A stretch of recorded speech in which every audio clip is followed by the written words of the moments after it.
Hi, welcome. So today we're going to be talking about real talk about narcolepsy. Briefly, I'm going to start off with about a 5 or 10 minute presentation just about a review of cataplexy. And then most importantly, we're going to shift our attention to stories by Caroline, Matt, and Cybel. And then we'll be taking questions from the audience, and I'll have some closing remarks. All right, so let's talk about the pathogenesis of narcolepsy. Now, you've certainly all have heard this by now, but just briefly, this slide deck, if you haven't seen it, you're going to see it more and more. So on the left upper panel, you see a brain from a narcolepsy patient, and you don't see all these dots. So in this one, this is mRNA. So this is just demonstrating the lack of hypocretin in narcolepsy type 1. And then that's the mRNA. And then the bottom side here is showing the lack of the peptide. So you have a lack of mRNA as well as the lack of the peptide. Whereas compared to the control, you see both of these markers. Just a common slide that often starts presentations. So yesterday, I emphasized the Pintad, as I'm sure most other presenters did, but this is really the cornerstone of how I evaluate and try to target symptom. Of course, there's other ones on there, like brain fog, cognitive issues. But when you're really trying to tailor a medication, this is kind of what I go through, trying to target which medication and which symptom we're going to address. So sleepiness, hallucinations, paralysis, disrupted nighttime sleep, and then ultimately cataplexy.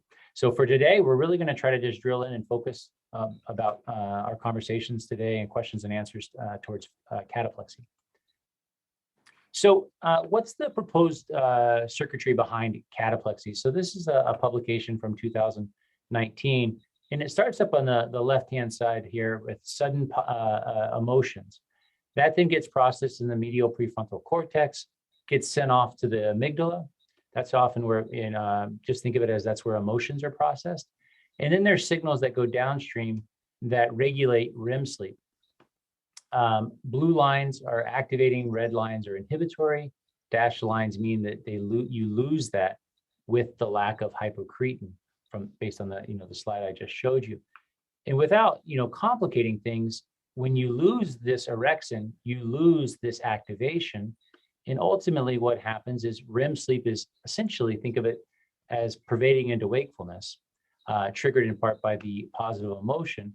And when we dream, when we're in REM sleep, we're paralyzed.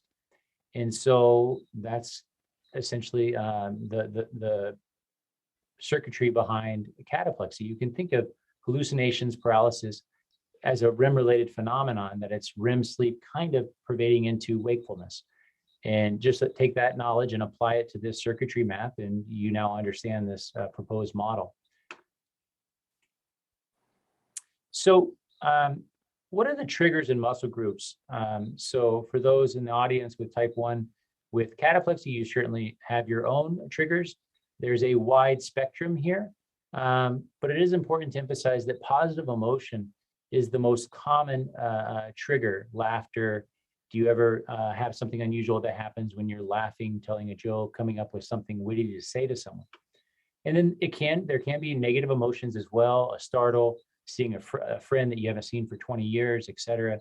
And so Caroline and others will go through that and kind of highlight what their symptoms and triggers are. And then what muscle groups? So often it's the legs and the knee. It can be in the arms. It could be a shoulder drop as well. But those are the more common. It's not often that injuries take place, but it can happen where there's just a frank fall and an injury, but that's not common. I think one of our members in the on the panel today has a story to tell about that. Here is a video, and I'm going to have to ask to have someone play this video, I believe. But it's just going to demonstrate some cataplexy. Let's see if I can play it, and I can't.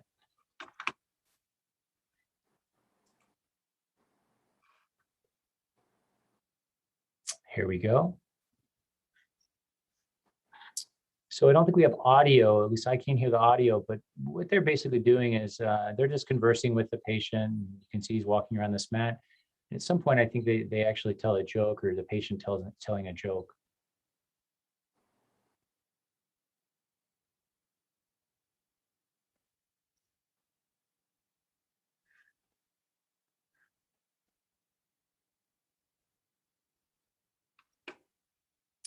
Okay, we'll go to the next slide here. So here, I think the audio is important, but again, the theme is the same. It's they're telling a joke. I think they're joking about her name or something like that.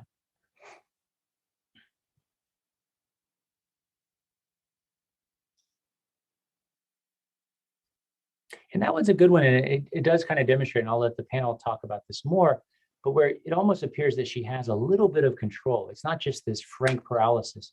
It's almost like a collapsing like an accordion. So there's some time to prepare, and I think that's in part why it's uncommon to have an injury from this. And then one more. Let's see, okay. And so this is in children. We saw a lot of these around the H1N1 with the acute onset of cataplexy. So in children, there might not be as much emotion for triggering an early onset, but this is termed cataplectic facies. So you can see a little bit of the jaw sag, the tongue thrusting. There you can see the tongue thrusting.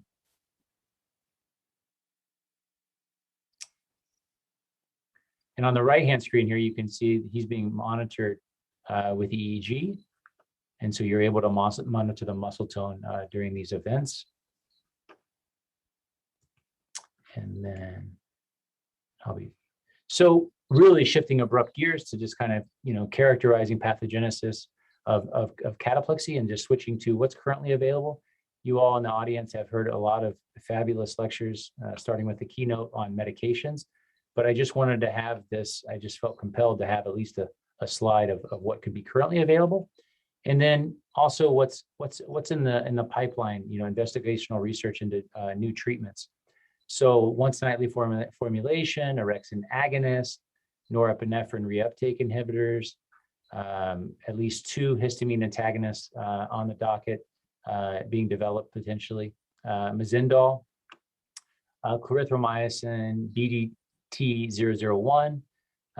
There was even a combination of modafinil with flecainide, and then there's also the MCH, the newest one to be announced. That research might be taking place on that very early. I encourage you guys, if you just log on to clinicaltrials.gov, if there is a trial going on, it is a requirement to be registered here.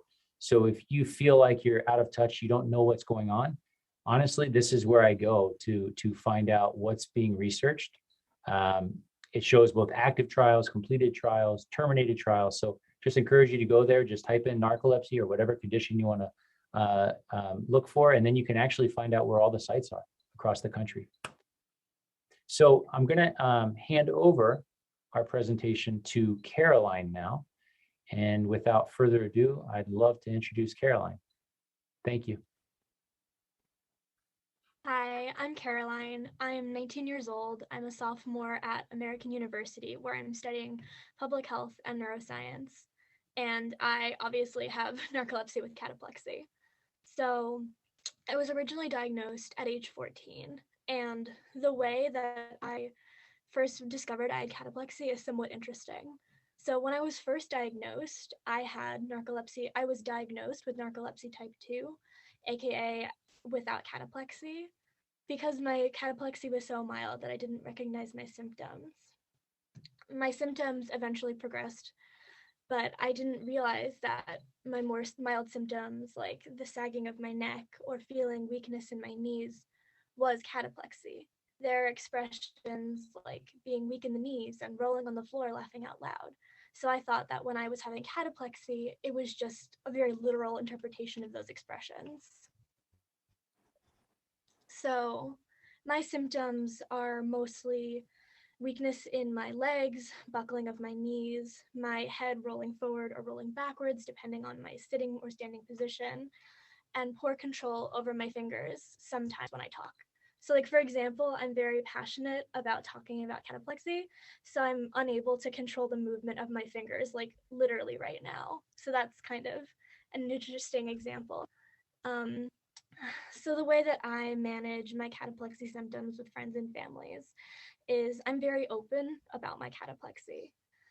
I tell all of my friends so they know what to expect and whether or not to intervene. So, for example, I fall quite a bit, which is not as common. So, if I'm going to an event with my friends where I know I'm going to be laughing a lot or I'm going to be very sad, like if we're seeing a really sad movie, I just let them know in advance so that they can like not tell a joke at the top of a flight of stairs. So I don't like collapse down the stairs, or so that someone can like be standing next to me so I can like hold on to their hand and like kind of lean into them as opposed to falling down. So symptoms because it's the best way that my friends and family can support me and make sure that I'm in a physically safe space if and when I have cataplexy. So, how do I manage my cataplexy symptoms at work and school? I take medications to manage my cataplexy, and I have accommodations as well. So, I sometimes use a crutch to walk if I know that I'm having a day where my cataplexy will be more in like severe, or if it will be triggered at less intense emotions.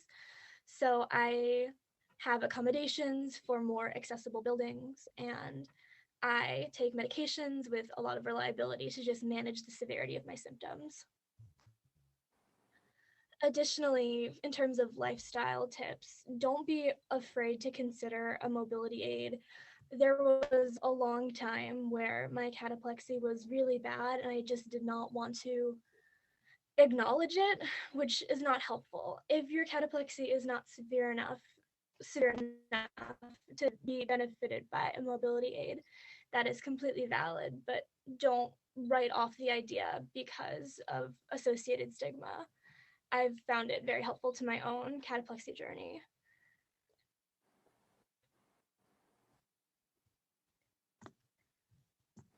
So I will pass it on right now to Matt, who will be going next. Thank you so much, Caroline. I appreciate you coming forward and sharing your strengths.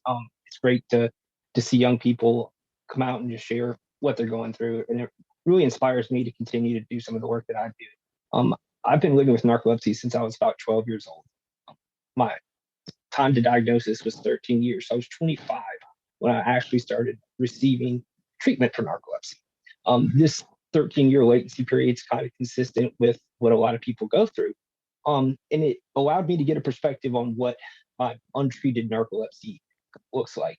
That was actually where I first realized that I had something going on that caused muscular weakness. I was in the gym, squatting fairly intense exercise routine, and on the 13th rep, I felt a sense of wobble in my knee. Well, that then triggered fear.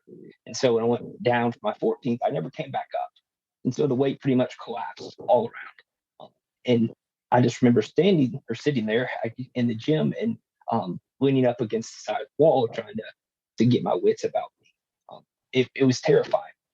I definitely didn't want to continue with that again or to experience anything like that. It still was a couple more years before I actually received my diagnosis. I'm the proud dad of 3 kids, and I have a beautiful spouse, soon to be married here. And those people are my support network.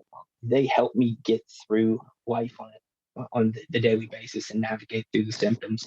One of the best ways that I've found to help work through symptoms is learning what they are. And I had to realize that partial cataplexy for me was the most profound disruption from narcolepsy. So excessive daytime sleepiness has been, it's it's really challenging. It's difficult for me to get through that every day, but it was the partial cataplexy that began to interfere in a lot of social activities, especially when I'm sleepy, the slurring of the speech, the slack jaw, the dropsies of the hand, and some of that knee weakness really starts to manifest. And so I would start to excuse myself from life, if you will, and kind of isolate. One way that I kind of work around that is by just being open and honest with the people I'm around. So by talking with them so that they understand what's happening is a neurological issue. My kids have learned all about it. When it comes to probably my biggest triggers, excitement for them is head and above everything else. I was watching a soccer game with my daughter. She was a freshman on the varsity team, and she scored a goal.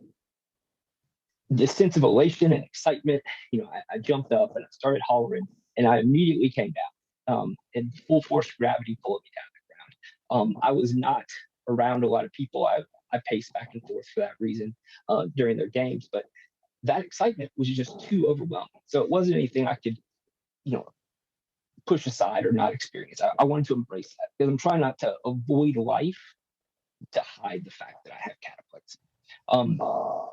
Anger and fear and toxic relationships have also been very profound influencers and impacts on my cataplexy manifestation. So what I try to do is just put myself in positions where I'm around people who support me. So if there's any kind of screaming or yelling or conflict, I take a step back. Because I realize that is going to be something that can likely cause my symptoms to manifest. One of the questions I was asked preparing for this was, am I embarrassed by cataplexy? To talk about it, no. When it starts to sneak in and happen and I'm uncomfortable, yeah, it can cause a little bit of embarrassment. So learning just to understand what some of those triggers are for me has been really huge. So I kind of have an idea when some of that starts to come on. I'm starting to get really sleepy. If I start to notice some of the partial cataplexy triggers kind of, getting me going. So the slack jaw and then, the slurring of the speech, those are signs that I need to take a step back and maybe just regroup. I've taken everything from the hexene, sodium oxybate, some of those different formulations to try to help me with cataplexy.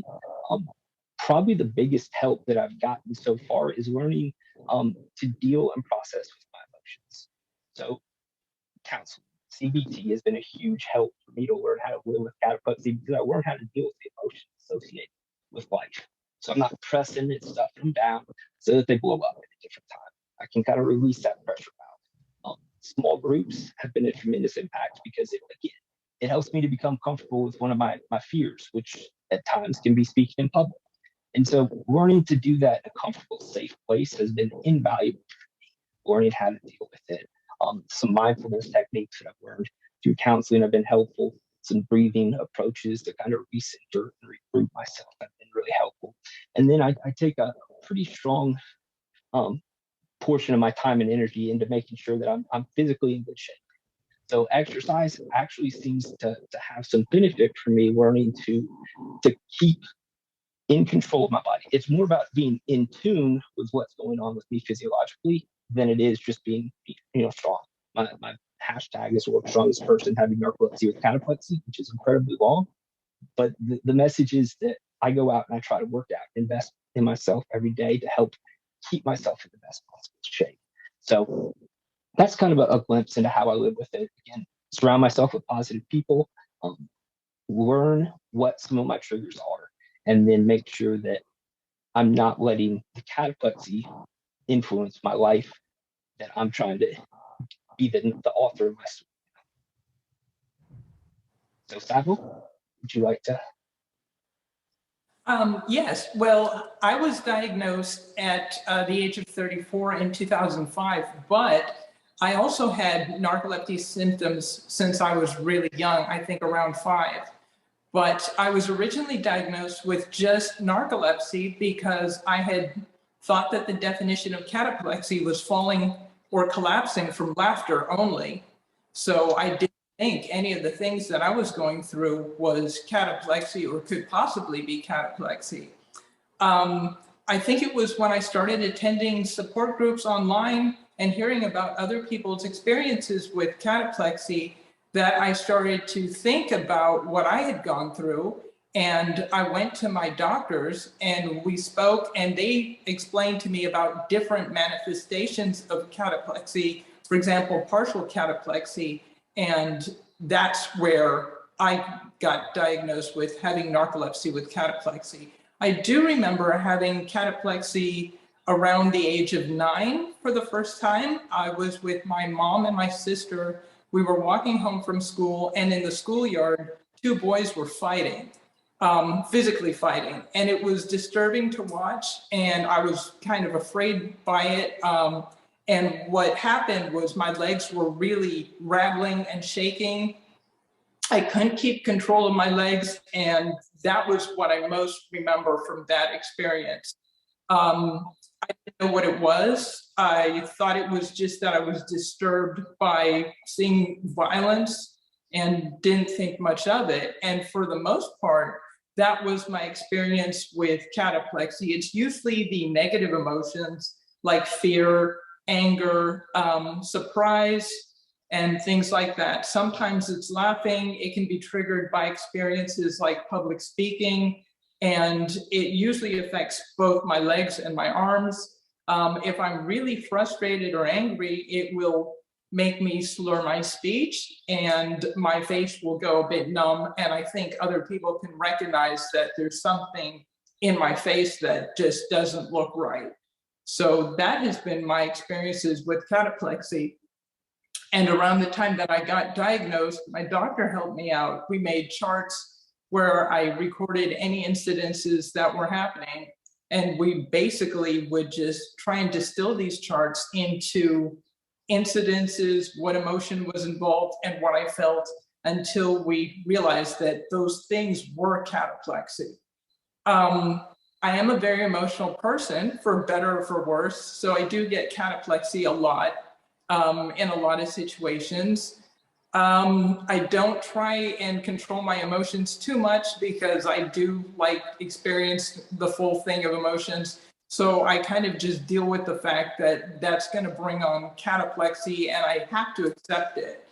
My cataplexy does last ranging from a few seconds if I'm startled, and has lasted as long as up to about 15 minutes. It was a particular incident where I have a screen pool enclosure. There was an iguana in there, and it was fighting to get out, and I was afraid it would break my screens. So I went into the screen pool enclosure to get him out, and I'm terrified of those things. So the whole time I'm trying to get him out, and he's running, and I'm freaking out and everything. I was having cataplexy. My legs were shaking a lot. It was bad. My arms were pretty much numb. And it lasted the whole time I was there, and there was really nothing I could do about it. So my cataplexy lasts as long as until I can get out of the situation that's causing it. Unlike my other 2 wonderful panelists, unfortunately, I do have a bit of a difficulty talking about cataplexy with friends and family. So I'm not as open about it. I just kind of go through it. And that's the way it is. They haven't asked too many questions. I guess they just assume that's me, but I do have a bit of difficulty explaining it. I don't know why. It's just a little bit confusing sometimes. I manage my cataplexy with medication. It doesn't eliminate the cataplexy. It does reduce it, but most of it, as I just try and keep away from situations that would cause it. For example, don't watch horror movies. When it comes to excitement, I can't play video games because it's too exciting. So things like that, I just kind of stay away from. But aside from that, as far as managing my cataplexy, what I try to do is just be really nice to myself after it happens, and not catastrophize or come down on myself, because it's going to happen anyway. So just give the grace to yourself to experience it, and it just is what it is. I haven't had the collapse problem, so I haven't been in situations where I get hurt by my cataplexy. After a long episode of cataplexy, my muscles could be sore, but I think that's because I'm fighting it and trying to remain upright, or trying to keep control of my body. So that's what happens to me with cataplexy. And I don't think it has changed very much. I'm 50 years old now. So I believe that I know more what my triggers are. And I don't think my cataplexy has gotten any worse. But being an emotional person, I realize I will always have experiences with cataplexy, and I just try and get through and give myself the grace to deal with it.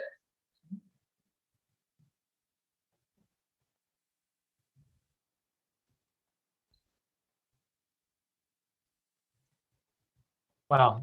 Thank you guys so much, Caroline, Matthew, and Cybel. That was fantastic just to hear your story. Just makes it personal versus a slide deck that I like to do, or I do. So thank you. So yeah, please, if you have questions, please send them in. I promise we will work our best to answer a lot of them. So on that note, I just want to turn our attention to our first question from the audience is, was any issues with inability to reflexively withdraw from painful stimuli while in cataplexy? So I guess I would open that up to anything that can get you out of a cataplectic episode, specifically pain. Yeah, so for me, unfortunately, this is not a particularly helpful answer because it can and cannot happen. So I don't know if it'll show up particularly well, but I have a lot of scars on my forearm because I was riding my bicycle foolishly, I know, but I had a cataplexy attack because a car sped really fast right behind me and it startled me really badly. So I fell off my bike and I dragged my arm through some gravel. So I have cataplexy related injuries to instances like that. And normally when I'm in cataplexy, if the sensation that caused it was not pain, the pain will snap me out of it. So like, for example, my brother made me laugh really hard once and I fell and I landed on, like, I think it was like Legos, but like if you've ever stepped on a Lego, it's really painful. So when I landed like face first into a bunch of Legos, I immediately like jumped up because it was quite uncomfortable. So normally if the sensation was not induced by pain, I can just snap out of it. But for example, if something like a negative emotion, like fear happens, pain won't snap me out of it. So I think part of it is just if you're going to be in a situation where you know that you could, like, don't ride your bicycle next to on a gravel path, like just common sense, and then set up yourself to be in situations where, to the best of your ability, you can predict the mood of the environment so you can try to be safer. Excellent. Matthew or Cybel, anything to comment there as far as if a painful stimuli was to trigger an episode or a positive emotion? Will a positive emotion get you out, or would a negative emotion? That's interesting. The best I can relate to that was 2 months after diagnosis, I slipped going down some stairs, and it was a fear related episode. There was a big bolt of lightning and some thunder, and I got startled. Well, I immediately collapsed, and my whole weight landed on the back of my left ankle. So I ended up breaking my leg in 3 places. I was only on the ground for a split second, and I popped right back up because that pain was so intense. And then also, some of the confusion, everything tried to get me inside. Of course, I couldn't walk; I had to crawl in. My dogs were really helpful. They were coming up and looking me on the face, and trying to get me up back inside. But so for that, yeah, pain has pulled me out in the sense that an intense physical pain or some sort of stimuli can get me out. To echo what Caroline said, negative emotional triggers, I can sit in those for a minute. It's nothing that's a prolonged status cataplecticus, example, but it seems to last longer because the emotions are so overwhelming. And so I really have to focus on putting myself in situations where I'm not around that sort of negativity. Interesting. And then just to ask you one more question. So certainly after you had that accident, you felt off the rest of the day, but someone in the audience asked, after you have just a typical episode, certainly a car's not hitting you and stuff, do you feel different the rest of the day? Whether it feels off, better, worse, do you feel a difference? And Matthew, I guess I'll put that to you first. Yeah, depending on the strength of the trigger. So if it's a strong emotional response, that will sit with me for the rest of the day. So if I had situation at work, uncomfortable with a supervisor, with, one of the members. I had a member start yelling at me when I was working at a gym. Well, that sat with me for the rest of the day. So the rest of the day, I was the increased excessive daytime sleepiness, a little more hypersensitive to any sort of stimuli at that point. So just kind of had to ride that out. But so they can sit with me for a little bit. The positive experience, when I saw my daughter score her first goal, it was kind of overcome pretty quickly. I was number one, I didn't want her to be her dad lying on the ground while everybody was cheering, but I wanted to get back into it. So positives don't seem to have quite that same sustainability. Okay. And Cybel, anything on as far as if a positive emotion triggers an episode, will a negative help you out or vice versa? And then do you feel different at the end of the day? I can the feeling different after a cataplexy episode, as far as usually if it's a negative emotion, my legs will be really sore after the fact. I think it might be from trying to control them or trying to remain upright or just trying to be stable. And that results in my legs feeling sore, kind of like if you'd run a marathon and you have that lactic acid burn feeling. That's the feeling that I have after. And if it's a particularly bad negative emotion, it might even last a bit into the next day as far as soreness. As far as will opposing emotions pull me out of cataplexy? Well, usually if it's a negative emotion, a positive emotion is really hard to summon. If I'm angry about something, I kind of tend to stay that way. So it's kind of difficult to use a positive thing to get me out of it. As far as will pain put me out of a positive experience? Yes, I would definitely say so. If I were to, while enjoying something, fall or lean into something like a bookcase or slip, yes, that will pretty much stop the cataplexy rather quickly. Thank you. And then as far as, so someone asked in the audience, status cataplecticus, that's a great question. Have you guys, and that's basically where you experience a very long episode. Duration is, I guess in the eye of the beholder, but have you, any of you ever experienced that and care to comment on what the situation was? Were you, the classic one that, docs, we ask about is, if you miss your, if you're taking an antidepressant for cataplexy, that's the classic one. And the aggravating doc or the doc's office doesn't get it in time, and you're like, and you're frustrated, and then that's the perfect setup for one. So any of you experienced that? Caroline, I guess I can start with you. Have you experienced that? So to agree with what everyone else has previously said, negative emotions they linger much longer. So I relatively recently went to a funeral for a young person, and I'm in my wheelchair right now, and I almost never use it, but I use it for situations like that. I could not move almost any part of my body for multiple hours because it was an extremely emotionally heavy experience. And that is an unusual outlier, but I definitely was impacted for the rest of the day, and my cataplexy itself from that experience lingered for a long time.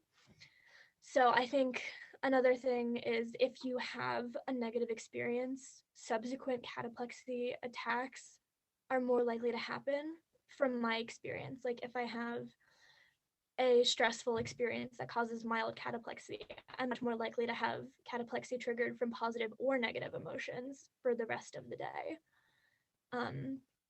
But I don't normally experience extended cataplexy except for extremely negative emotions, such as one would feel at a funeral.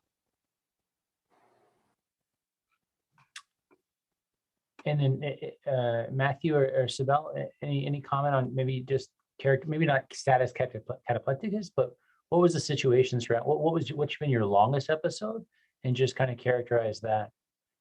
And also, can you tell when you're going to have a long episode, and can you kind of just tell? Here goes, Matthew.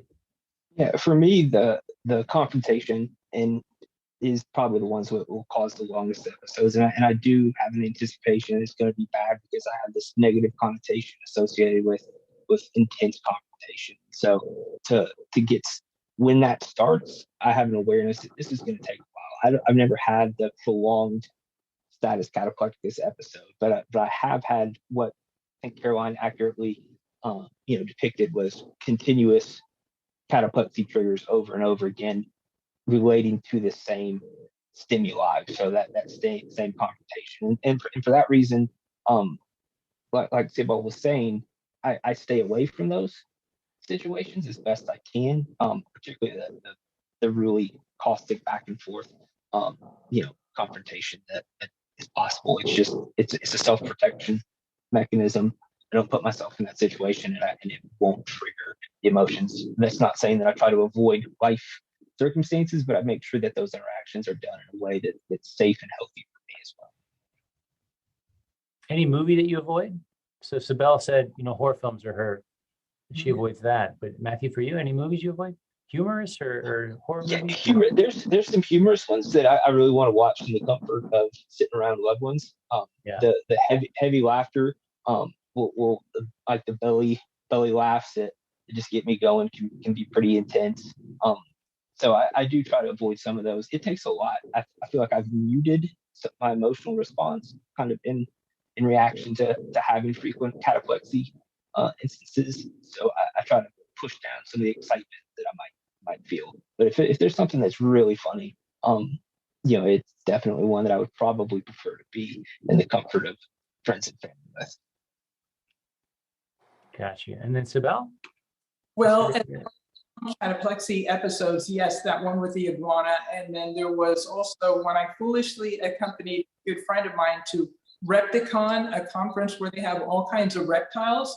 And I'm rather afraid of reptiles, and was there for, probably an hour or so. And I had cataplexy a lot because these were, they're not cute, and I just don't like them. And it was just tanks of frogs, snakes, and lizards, and people with them carrying them around. And I was just, the legs were weak the whole time. And it was kind of like being in my own horror movie. It was bad, and I was pretty sore the next day after that. So yes, I do stay away from things like that. And like I said, horror movies, and I don't like to be in any situation where if I need to have a confrontation with somebody, that's going to be difficult because it's a negative emotion and you might have to argue with somebody. And so I would have long cataplexy due to that. So I tend to try and avoid those. But yes, those are long episodes of cataplexy. It's like, unless I can get out of the situation, it'll just keep happening. Gotcha. And just to go back to Matt, when you had your first episode, I think you were doing squats. Someone in the audience just says, I've been hurt a lot from falls from cataplexy 2 times a week in spite of medications. I guess the question really is, are you still squatting? And how do you approach this? What's your approach? And I would open this up for all 3 of you is sports, activities. Is there, have you, how do you approach that? For me, I've learned to make sure that I'm using weights that are within my, range, my ability to lift. So those days of 1 rep max, really heavy episodes of lifting, those are few and far between. And if I do attempt to lift that's within that max threshold, I've got somebody who's a good spotter there. So I also have adapted my lifting approach. So if there's no squat rack that has supports on it, I'm not going to be squatting. I can use what's called a hex bar for a deadlift, which mimics a hack squat, but the weight's out by my side. So in worst case scenario, I'm going to drop the weight and then still kind of be able to maintain some level of being upright. My grip goes really quick. So that's probably going to go before my full body episodes go. But I lift comparatively very heavy. I turned 40 and just this past year, and I'm as strong as I have been. And that's just with some consistency and time. But yeah, I do have to be cautious about how I approach. I'm not just running into the gym, throwing on, 350 pounds to squat, and if I work up to a max weight on a lift, it's done very thoughtfully. And typically I lift heavy early on, and because a heavy lift that taxes my central nervous system is going to pretty much knock me out from the rest of that workout. Everything else will just start to be downhill. So just to approach each exercise with the understanding that it could creep in. And the moment I have a cataplexy trigger, if it's slight or in the medium range, that's pretty much a sign it's time to do some cardio for the rest of the day. Just kind of pay attention. Gotcha. And I'm horrible at sports too, by the way. My kids ask me not to play, so that's really not an issue. Yeah. And Caroline and Cybel, anything about I would just, you can approach this question from just exercise and cataplexy. So I row crew. I've rowed crew throughout high school, and I rowed crew for my college team as well. So for me, I personally am most in control of my body early in the morning. The more tired I get, the more easily I'm set off. So crew, we wake up at 4:30 in the morning and we get back from practice at 7 a.m. So as hellish as that sounds, it's actually a good window for me to be in control of my body.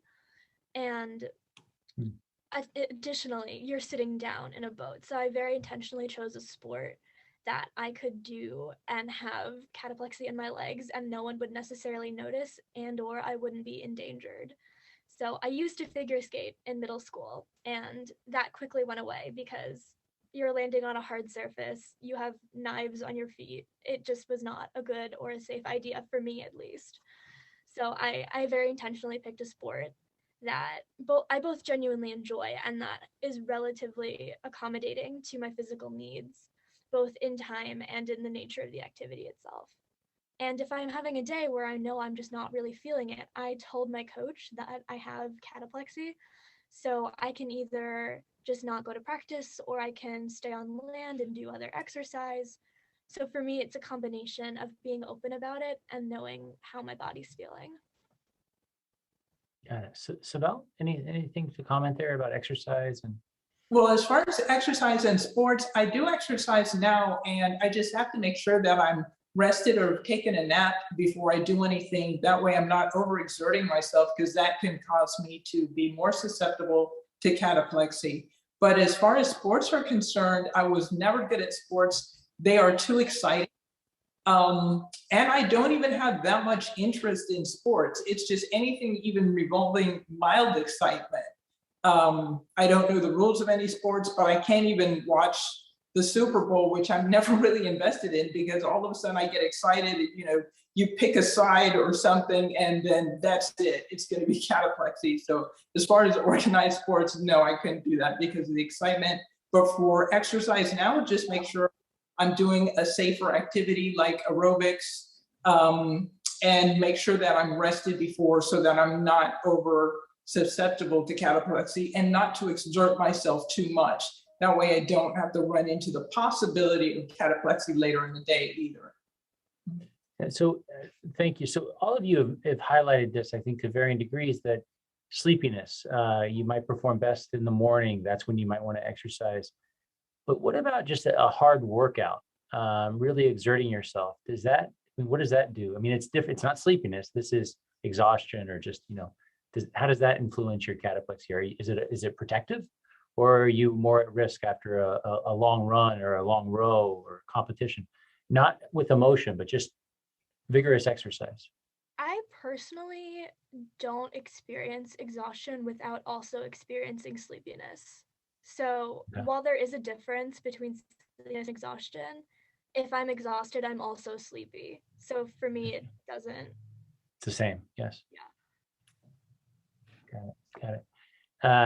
All right, so I think, let's just, Cybel, so I guess start off with you. Has cataplexy changed over time for you?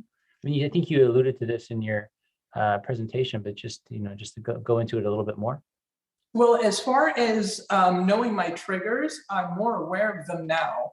So, and I'm also more able to avoid certain situations so that I'm not thrust into something, or think about before I go into a situation, so that I'm not thrust blindly into a cataplexy situation. But the cataplexy itself has not really changed. It still affects the same areas, mostly my legs, my arms, and if I'm really angry or flustered, it'll be my speech and my face.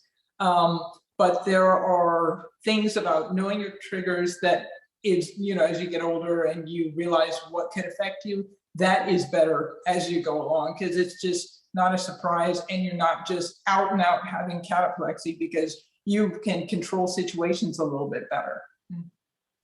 And to start with you, Caroline, on this question here.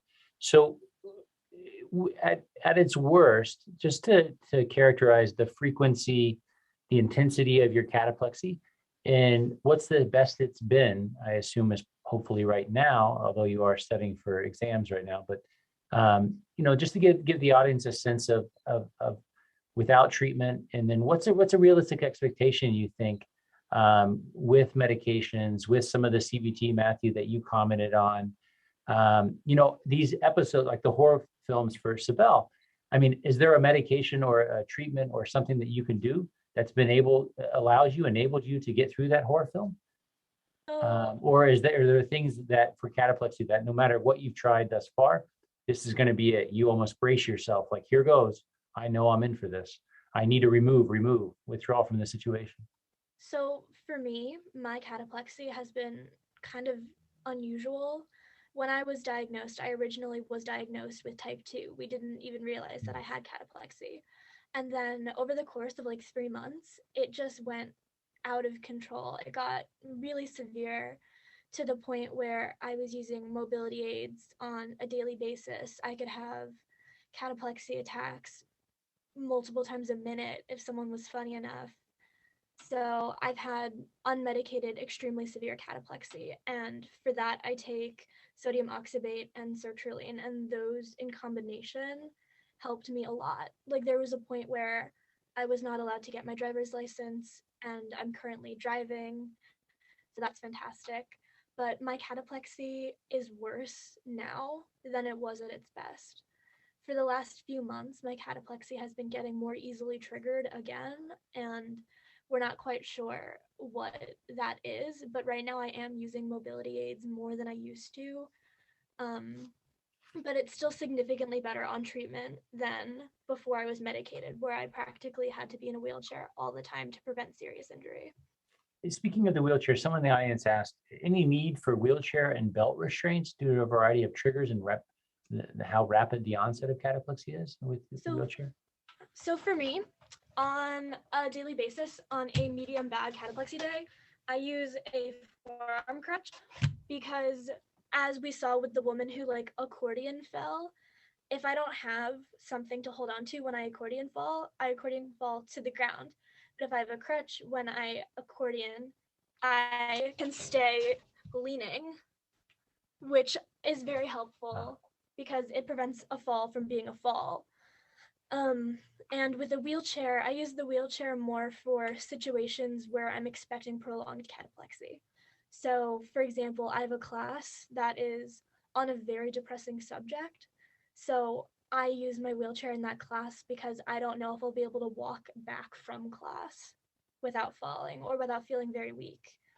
So I don't normally just use the wheelchair. I use the wheelchair going into intense situations, but I use the crutch if I'm going somewhere with friends that are very funny, just as a preventative measure, because I'd rather use it and be like, well, I just used it for no reason, than fall and have more scars on my arms from hitting gravel. So I find it very helpful. Okay. Thank you for sharing that. So Matthew, consciousness, this is a very important point. And, I'm sure you guys can recall when you presented for initial evaluation, it's definitely one of the first questions, docs, healthcare providers are, taught to differentiate consciousness.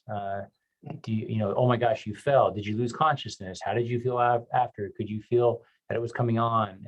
But really specifically, consciousness. Do you fall asleep in these episodes? Can you pick up right where you left off? If it's a short episode and you're mid-sentence, I mean, is it just a lapse and you just finish the sentence?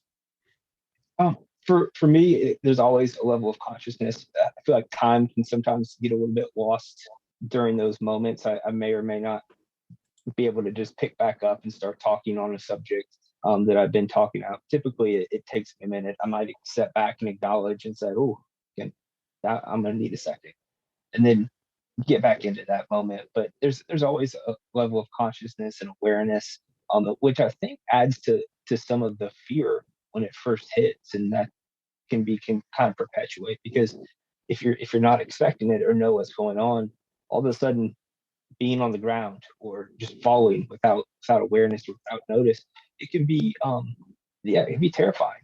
And so it's like being stuck inside your body temporarily. So there's definitely for me, there's situational. I did want to hop one thing that you asked before was has it gotten worse with age? For me, situations are what dictate life experiences. I went through a 2010 flood in Nashville and lost everything. That was a profoundly difficult chapter in my life. So for about 3 or 4 months, it was just frequent slurred speech, falling. But for now, it's progressed, and I'm in a very positive, supportive relationship. I'm comfortable with who I'm with, and this with the continuous group support, learning that this is a grief process, and adding grace. Cybel said grace early on, and God, that resonated with me. Learning to give myself grace and to understand that this is just a normal process. This is a grief process. I'm like grieving the loss of some dreams I had, but now I can go out and dream some new dreams. And those are some important lessons that kind of help take away from some of the sharpness. And there'll be times if I experience another loss that it's going to hurt, and I'm going to have to know that I am just going to have to adapt and move through that. But at least now I have the tools in place to know this is how I can navigate through that. And that's what I'm hoping some people in this audience are going to take away. Yeah, partial cataplexy is cataplexy. And then also there are tools that you can use, some life hacks that can help you get through this.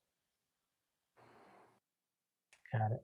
In general, if you just had to motion with your hands, is your cat, or just comment briefly, from its worst till now, from the beginning, the onset till now, is it a gradual downslope, or is it pretty even in spite, and then you just have ebbs and flows with stressors? My goodness, a flood and losing everything. But if you had to draw a line, how would you draw that line for the audience in your experience? Yeah, the graph would be a downward trend. If you plot points, there's definitely ups and downs, but it's overall a progression downward towards learning to live with and having less frequent and less intense flares. And Caroline, you mentioned right now, you're worse than your best, but how would you draw that line? Yeah, so for me, there's 2 lines. There's the severity of the cataplexy and the way that I emotionally deal with it. So I'm in a very emotionally healthy place with my cataplexy, but it is much worse than it has been. So my cataplexy line was low, really high, medium, and now it's creeping up. But there was a time where I was a high schooler when I was dealing with this. So I was young, and you're not supposed to really be doing this, but I taught myself how to stop feeling, because feeling made me get physically hurt. Feeling positive emotion, feeling negative emotion, just feeling anything led to cataplexy, injury, being unautonomous in my own body. And that was very terrifying, but not feeling is not the solution. So I've come to terms with, this is who I am, but it's part of who I am, but it's not who I am. And so I'm in a very emotionally healthy place with my disability, despite the fact that it is more disabling than it has been. And Cybel, how would you draw that line, and just, talk us through it? Pretty much straight across. As far as the cataplexy itself has stayed the same, it is my ability to deal with it that's made the difference. But the triggers are, the only thing I can say is, as I grow older, I know exactly what the triggers are, and I can think before any situation how this could affect, and I might be able to moderate how I act, or whether I participate, or just avoid something like not going to a horror movie. There are things you can do, but the cataplexy itself, I'd say is kind of a straight line of how it's been throughout my life. Got it. And then about right back to you, Cybel. Tips you guys can give to someone to try to figure out, I guess, triggers.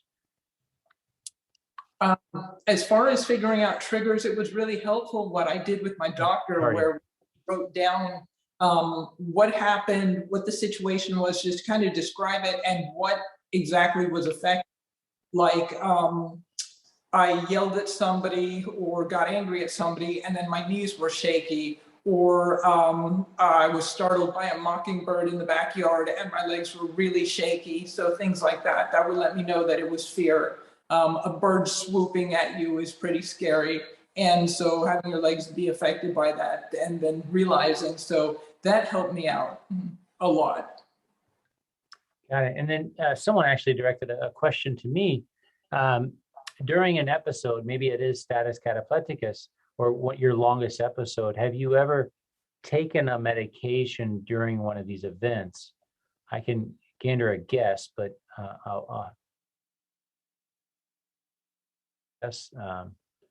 we'll go to you. No. Okay. Yeah. And I've actually never seen that. I could see if you had an episode in the healthcare setting, certainly there would be IV access. They would probably be treating it as a potential for a seizure. And if you have a sleep doc around, they're going to quickly run and get their reflex hammer and check your reflex, check the patient's reflexes, right? So reflexes are abolished during these episodes. At least that's what we're taught. And I've been guilty of that when a patient has an episode in front of me. So most important, we're closing up with 4 minutes. I want to give each of you 1 minute to say anything because you're the story. You're helping the patients.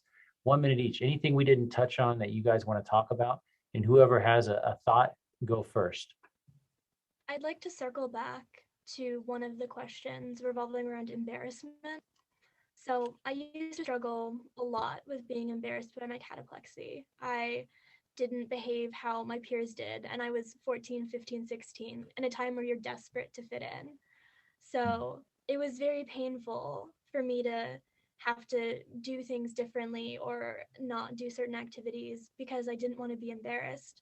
And at a certain point, I came to the epiphany that, like, I was just punishing myself. Like, if I go to prom and my friends make me laugh and I collapse to the floor, who cares? I mean, I shouldn't.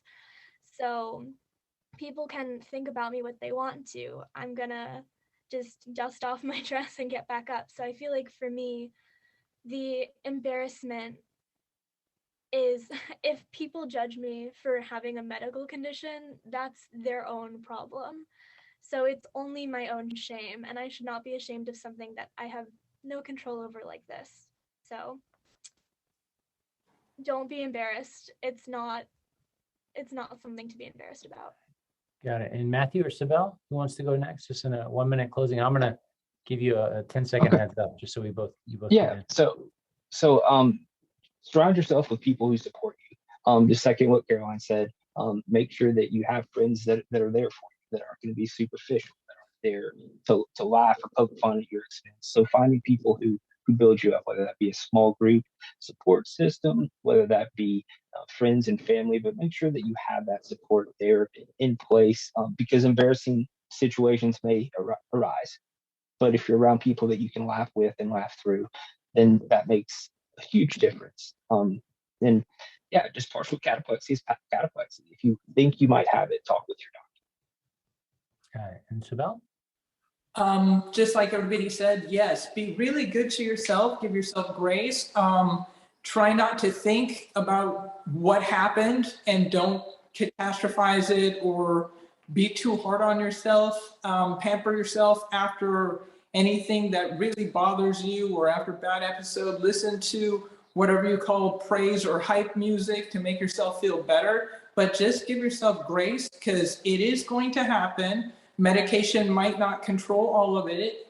And it's not the only thing about you. That's not who you are. It is a part of you, but it's not who you are. So just look at yourself and just celebrate all the positive things about yourself and don't get too stuck on the cataplexy. Got it. Excellent. You guys are succinct and to the point. So I just have one, our time is dwindling rapidly, but sleep paralysis and cataplexy, how would you compare those two? If someone's experiencing sleep paralysis, could you use that as a way to describe if they've experienced paralysis, but they haven't experienced cataplexy? And we have 30 seconds. Who wants to take it? Looks like Caroline. Sleep paralysis to me is very similar to sustained negative emotion cataplexy. I've had really long episodes of sleep paralysis, and they feel very similar to extreme negative emotions, such as going to a funeral.